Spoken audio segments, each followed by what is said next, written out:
now in this electrolytic cell, what happens is the electrical energy. Now we are applying some electrical energy, and that electrical energy will be getting converted into chemical energy, right, beta? So now of this electrolytic cell, we are going to study two aspects. Number one is qualitative aspect, which we are going to cover in this video. Qualitative aspect, and this electrical energy is getting converted to chemical energy. How? I'll teach you in this chapter how this electrolytic cell works. So beta, what happens here is, suppose we have a beaker. We have one electrode as anode, another electrode as cathode, right? So we have, this is our electrolytic tank, which is non-conducting. Electrolytic tank, which is non-conducting. If it would have been conducting in nature, means what happens? Like, it should have to be non-conducting in nature, because we are applying electricity from outside. If the tank we take conducting tank, so what happens? The electricity will have already been present in the cell. So we have to take electrolytic cell, which is non-conducting in nature. We also have to take electrolyte, right? Electrolyte. There are two types of electrolyte we have to take in this, which one is aqueous and molten. Suppose I talk about NaCl. So what happens? NaCl aqueous means if I add NaCl in water, what happens? It gets separated as Na positive and Cl negative ions. Similarly, molten, like I am simply just melting a solid NaCl, right? Now suppose this is anode, right? This is anode and this is cathode. This is anode and this is cathode, right? Now what happens in this electrolytic cell? The convention of this cells is given by IUPAC, and here electrolytic cell is positively charged and cathode is negatively charged. So it is positive. So we get positive charge deposited on the anode, and we get negative charge deposited on the cathode. So what happens? We have electrolytes present. So in this from this electrolyte, the negative charge of the electrolytes, like suppose Cl negative ions, they will go towards the anode, and the positive, like Na positive ions, they will go towards the cathode. So this is how it happens. See, you just have to remember one thing, like oxidation will take place at anode only, right? And reduction will take place at cathode only. But here in electrolytic cell, the anode, it becomes now positively charged, and the cathode becomes negatively charged, right, beta? This thing you have to remember. Just otherwise we are, see here, we are giving the electricity, and due to the presence of this electricity, this electrolyte is getting we are breaking this electrolyte, and this reaction, this reaction is happening because we are providing electricity from outside, right? Now let us talk about electrolytes. Let us talk about electrolytes first. Like, see, I have told you electrolyte. What are electrolytes? Which easily gets dissociated, right, in a solvent. So we have to take two types of electrolyte. Molten electrolyte we have to take, and aqueous electrolyte we have to take, right? Only these two. We will study about only these two types of electrolyte. Suppose if I talk about cations, right, beta? If I talk about cations, that is C positive, right? What happens here? The C positive will move towards the cathode. The positive charge will go towards the cathode, because cathode is negatively charged. So this C positive will accept electron, right? Because C positive will move. What happens here? C positive, yes, cation C positive will move towards the cathode, because cathode is negatively charged. So we will get C. Reduction will take place, and we call it discharge of ions, right? We call it discharge of ions. And in the final product, we don't get final product in ionic form, right? And anions, what happens at anode? Suppose we have this negatively charged particle, it gets attracted towards the positive anode. Now what happens? It will become A plus electron. This is how oxidation will take place at anode, and this is how reduction will take place at cathode. I hope this much is clear to you. Now we are going to study about the factors on which the products at electrode depends. Like what type of products we are going to get on the electrode, that is at anode or cathode. So it first is depends on the nature of the electrolyte we are going to use. For example, NaCl. In case of NaCl, we'll get different type of products. AlCl3 will get different types of product. MgBr2. So it depends on the nature of the electrolyte that we are going to use, right? Medium of electrolyte, like whether the electrolyte is molten in nature and aqueous or aqueous. See, we will be discussing each of the cases one by one with the help of examples, right? Concentration also. It depends on the concentration whether we are using a dilute electrolyte or concentrated electrolyte. Suppose NaCl. So I will tell you how the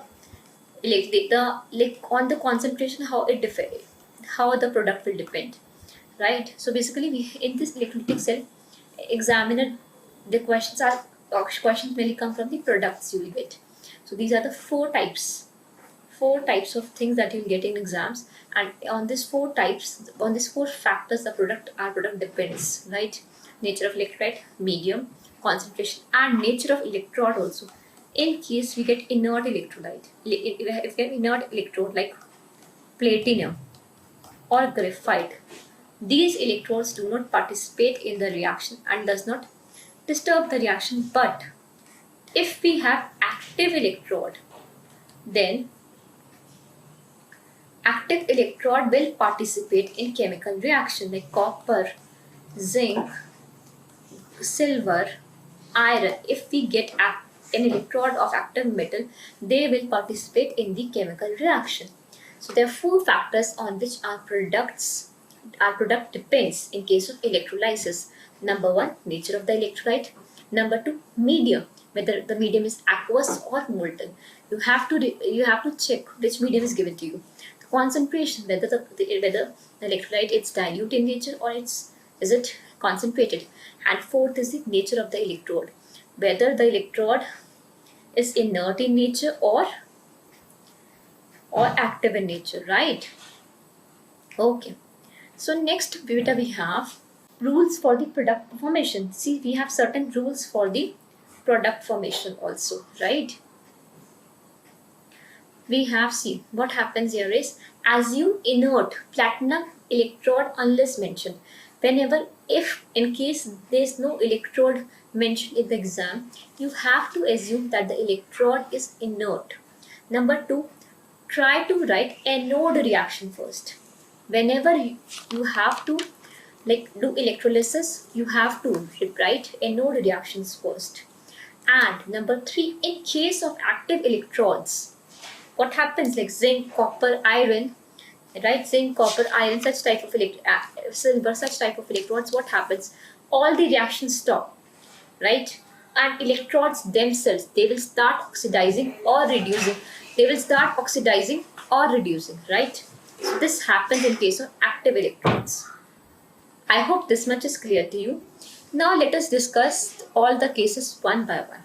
First case, we have molten electrolytes. Today we are going to discuss about the molten electrolytes. And after finishing with molten electrolytes, then only we'll move to the aqueous electrolytes. Right. Suppose we have electrolysis of active electrodes, they will always mention. Electrolysis of molten NaCl with platinum electrode. Right, bache? So we have, see, what happens is, I've told you here, in case of electrolysis, the anode is always positively charged, and this is anode and this is cathode, right? And this cathode is always negatively charged. We know about this, right, beta? This is positively charged and this is negatively charged. and we have aqueous Na. We have aqueous, this is cathode, this is anode. We have aqueous NaCl, means we have Na positive ions, and Cl, we know that Cl minus ions will go towards the anode and Na positive ions will go towards the cathode, right beta? So if we just go back and read the second rule. Second rule is try to write the anode reaction first, right? So these rules are made just to make things easy for you. We know that at anode oxidation will take place, and who is going towards anode? Cl negative. So we had Cl negative, it's going to Cl, form Cl plus electron, and this is primary electrode. This is primary, we call it, this is primary change, right? What happens in reality is, see what happens bache in reality is, in reality this at anode what happens is twice of Cl minus, it will form Cl2 gas plus 2 electrons. So at anode which gas is releasing? We have Cl2 gas is forming at anode. Now what is forming at cathode? Now what is forming at cathode? At cathode we have this twice of Na plus, they will accept electron and form twice of sodium. So this is how the reaction takes place at, in case of molten NaCl. At anode Cl2 gas is forming, and cathode twice Na plus, it's getting converted to twice of sodium. So beta, you can remember for electrolysis, you can remember for cathode NCr. N is negative, electrolysis I'm saying, cathode, and R is reduction. Like remember I had, for electrochemical cell I have told you, remember by lone for anode. So in electrolysis I'm telling you for cathode, NCr negative, cathode and reduction. Now let us take one more example. Today we will discuss only about the molten electrolysis will discuss. In tomorrow's class we'll discuss about the aqueous electrolysis, right? I don't want to teach everything in one class, otherwise it will become very hodgepodge. So please we'll cover up everything, but with our own pace, okay? We'll not rush up with the things. Second example, suppose if I give you, try to do it by yourself. If I give you electrolysis of, you can pause the video and try this by yourself. Molten, they will give you molten in bracket MgBr2 with platinum electrode. Now we are only considering the cases of inert electrodes, right beta? Electrolysis of molten MgBr2 with platinum electrodes. Now what happens again? Let us draw our electrolytic cell. We know that at anode we have, anode is positively charged and cathode is negatively charged, right beta? So we know that Br negative will start moving towards positively charged anode, and Mg2 plus, they will start moving towards negatively charged cathode, right? Okay, so we have, now what happens here is anode. What will happen? First we have to write the reaction for anode. What will happen? Similarly, twice Br negative will give us bromine plus 2 electron, right? And bromine will form reddish brown vapors. We will get reddish brown vapors of bromine, right? And at cathode we have, what do we have at cathode? We have, say this Mg2 plus, it is will accept, reduction will take place, so we'll get Mg solid. So in this actually what happens, see, you have to remember the products. At anode we are getting bromine vapors, and at cathode we are getting magnesium solid. Right now, see, we have just discussed one case only, that is molten electrolytes. Once we'll study all the cases, then you will get to understand why it's important to learn all this. Let us consider one more case today, that is of AlCl3.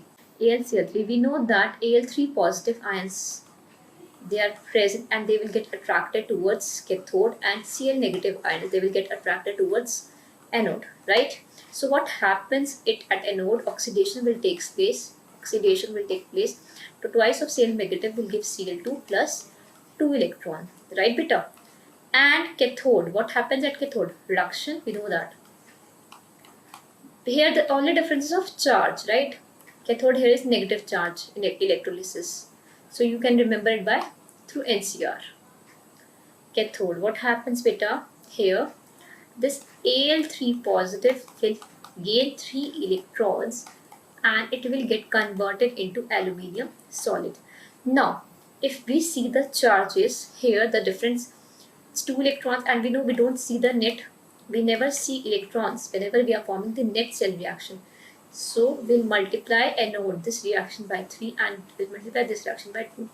So we'll get 6 Cl negative plus twice of Al3 positive will give us thrice of Cl2 gas. So we'll get 3 moles of Cl2 gas, right, there at anode, plus twice of aluminium solid. So this is our net cell reaction, and the value of N, number of electrons, will be 6, right? This is the case of electrochemical cell, and we have discussed only about the molten electrolytes.